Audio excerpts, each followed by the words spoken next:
राणा सांगा और बाबर के बीच संबंधों को लेकर इतिहासकारों में मतभेद हैं। कुछ का मानना है कि राणा सांगा ने बाबर को भारत आमंत्रित किया था, जबकि अन्य इसे खारिज करते हैं।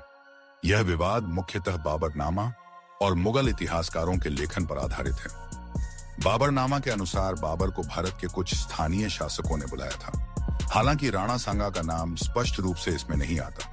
मुगल इतिहासकार फरिश्ता और निजामुद्दीन अहमद ने दावा किया है कि राणा सांगा ने बाबर को दिल्ली पर आक्रमण के लिए प्रेरित किया था। उनका तर्क है कि राणा सांगा और इब्राहिम लोदी के बीच शत्रुता इसका कारण थी, लेकिन राजपूत और हिंदू स्रोत इस दावे का समर्थन नहीं करते। वीर विनोद और कुमारपाल चरित जैसे प्रमाणिक ग्रंथों में राणा सांगा द्वारा बाबर को आमंत्रित करने का कोई उल्लेख नहीं मिलता। प्रख्यात इतिहासकार डॉय गोपीनाथ शर्मा का मानना है कि बाबर ने अपने आक्रमण को वैध ठहराने के लिए ऐसा दावा किया हो सकता है। 1527 में हुए खानवा के युद्ध में राणा सांगा ने बाबर के खिलाफ लड़ाई लड़ी थी। यदि वे बाबर के सहयोगी होते तो यह युद्ध नहीं होता। हालांकि कुछ राजपूत सरदारों जैसे सिलहादी तंवर ने बाबर का साथ दिया था।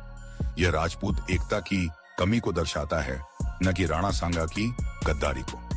डॉक्टर हरबिलास शारदा जैसे इतिहासकारों ने स्पष्ट किया है कि राणा सांगा ने कभी बाबर से गठबंधन नहीं किया। जेम्स टॉड ने अपनी पुस्तक annals and antiquities of Rajasthan में लिखा है कि राणा सांगा ने अंतिम सांस तक बाबर के खिलाफ संघर्ष किया।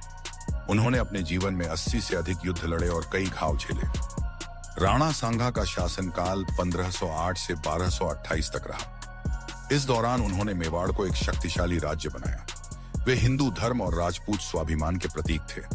उनके शासन में चित्तौड़गढ़ कला, संस्कृति और वीरता का केंद्र बना। उन्हें हिंदूपद यानी हिंदुओं का रक्षक कहा जाता था। इतिहासकारों के अनुसार राणा सांगा की मृत्यु के बाद ही बाबर ने भारत में अपनी पकड़ मजबूत की। यदि राणा सांगा जीवित होते तो बाबर का विस्तार संभवतः रोक दिया जाता। खानवा की लड़ाई में हार के बाद भी उनका प्रभाव बना रहा।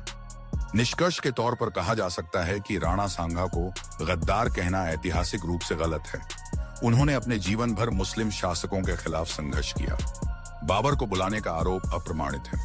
राणा सांगा एक वीर योद्धा और हिंदू संस्कृति के रक्षक थे, जिन्होंने कई युद्धों में अपने शरीर के अंगों का बलिदान दिया। इतिहास के सही मूल्यांकन के लिए Baburnama, Vir Vinod, annals and antiquities of Rajasthan और मेवाड़ का इतिहास जैसे ग्रंथों का तुलनात्मक अध्ययन आवश्यक है। एकतरफा दृष्टिकोण से इतिहास का सही मूल्यांकन नहीं हो सकता।